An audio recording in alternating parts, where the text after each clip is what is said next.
La rentrée de la famille Cochon. Dans la maison de la famille Cochon, il y a comme un air de rentrée.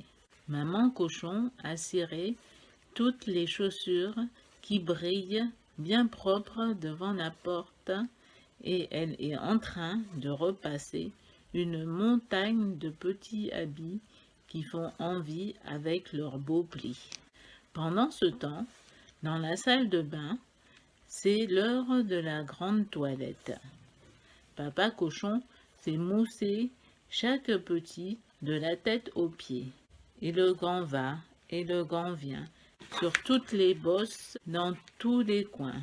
Marie Cochon, l'aînée, chante à tue-tête sur l'air de Il était un petit navire. Moi je vais bientôt savoir lire parce que je rentre au CP. Charles Cochon, le cadet, hurle plus qu'il ne chante, sur l'air de Frère Jacques. Maternelle, maternelle, m'attends-tu, m'attends-tu? Salut les copains, je reviens, je reviens. Il n'y a que bébé cochon qui ne chante rien, parce qu'il ne connaît pas l'école. Il ira pour la première fois demain. Pendant le dîner, il y a comme une bonne odeur de propre, de sagesse et d'application. Papa a allumé 3 bougies et il dit après le dessert, chacun soufflera la sienne et hop au lit.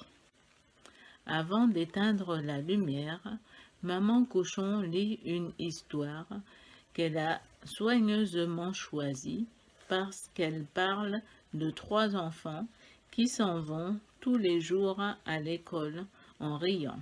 À la fin du livre, Marie Cochon se relève pour déclarer Demain, c'est moi qui lirai l'histoire, parce que demain, moi, je saurai lire. Vous verrez.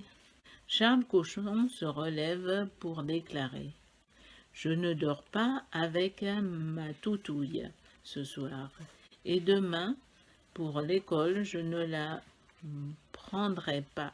Je suis trop grand pour ces choses-là.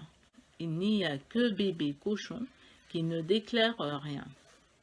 C'est à se demander s'il a compris qu'il allait à l'école demain. En refermant la porte de la chambre, papa et maman cochon sont émerveillés. Qu'est-ce qu'on est bien organisé cette année. Mais à minuit, au moment où ils vont se glisser dans leur lit, qui s'avance à la queue leu, bébé cochon devant, Charles Cochon au milieu et Marie Cochon derrière. Bébé Cochon, qui a le menton qui tremble, il n'arrête pas de répéter « Papeué, papeué ». Marie Cochon traduit pour ses parents. Il dit qu'il ne va pas pleurer demain pour la rentrée. C'est cette andouille de Charles qui lui a donné l'idée. Alors papa Cochon prend son bébé dans ses bras et il le ramène dans son lit en lui racontant tout bas que l'école c'est très très gai, qu'il y a plein de copains pour jouer et une maîtresse qui va l'aimer. Quand papa et maman Cochon referment la porte de la chambre, tout est déjà moins bien rangé. Marie Cochon a étalé tous ses petits habits sur son lit. Ça lui donne du courage, et tant pis pour les plis. Charles Cochon a sa toutouille enroulée sur son oreiller. Et dans le tout petit lit de bébé cochon, il y a tous ces peluches qui sentent bon la maison.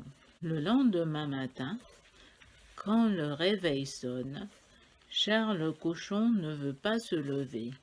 Il bougogne. Je suis fatigué, fatigué, fatigué. Maman Cochon, qui s'est promis de ne pas s'énerver, répond d'un ton joyeux et léger. Mon chéri, tu dois te tromper, on rentre de vacances. On est frais et bien reposé. 1 heure plus tard, tout le monde est prêt. Les dents sont brossées et les chaussures brillent aux pieds. En fermant la porte de la maison, Papa Cochon ne peut s'empêcher de s'exclamer. Qu'est-ce qu'on est bien organisé cette année! Mais Bébé Cochon n'a pas fait 3 pas qu'il bougogne, qu'il trépigne et qu'il grogne. Marie Cochon traduit pour ses parents. Il veut ses chaussures qui courent vite et sa peluche préférée. Maman Cochon, qui n'a promis de ne pas s'énerver, se dépêche d'aller les lui chercher. Évidemment, quand Papa Cochon referme la porte de la maison, la famille a un peu perdu son air raffiné de la rentrée.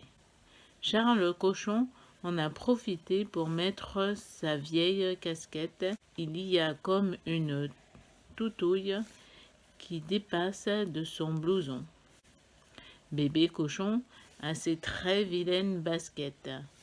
Et Maman Cochon a bien du mal à avancer avec l'énorme peluche de son bébé. Marie Cochon fait celle qui ne les connaît pas. Elle s'en va à la grande école, main dans la main avec papa en fredonnant, pour se donner du courage. Moi je vais bientôt savoir lire parce que je rentre au CP. Devant la porte de la maternelle, Charles Cochon entre comme un grand.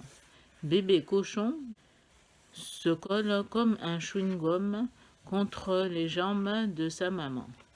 La maîtresse de Bébé Cochon le félicite pour sa peluche.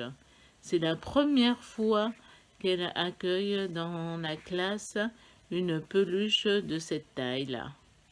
Bébé Cochon fait un gentil sourire crispé, tout appliqué à ne pas laisser son menton trembler. Maman Cochon lui fait des bisous partout, sur les oreilles et dans le cou, et elle s'éloigne à petits pas en faisant des coucous très gais du bout du bras.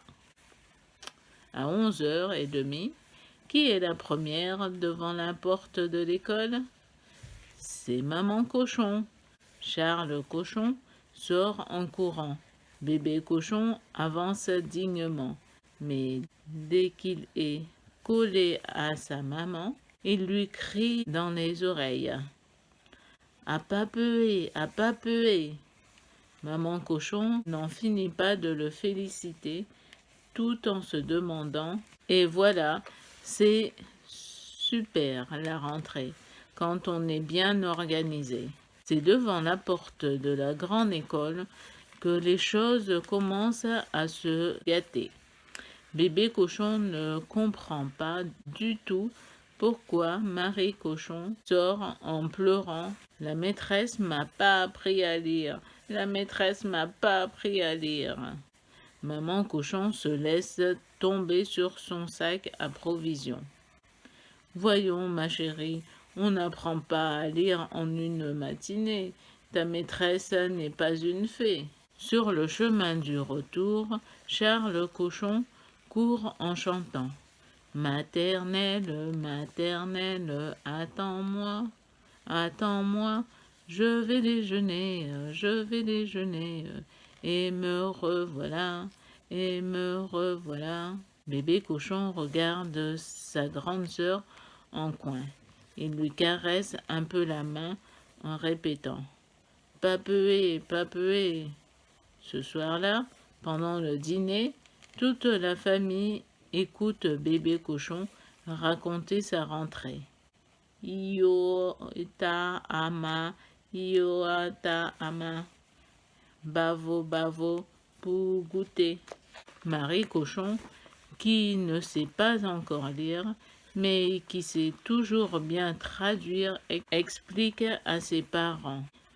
Il dit que sa meilleure copine s'appelle Lolita et que la maîtresse l'a félicité parce qu'il sait très bien se faire comprendre, surtout pour le goûter.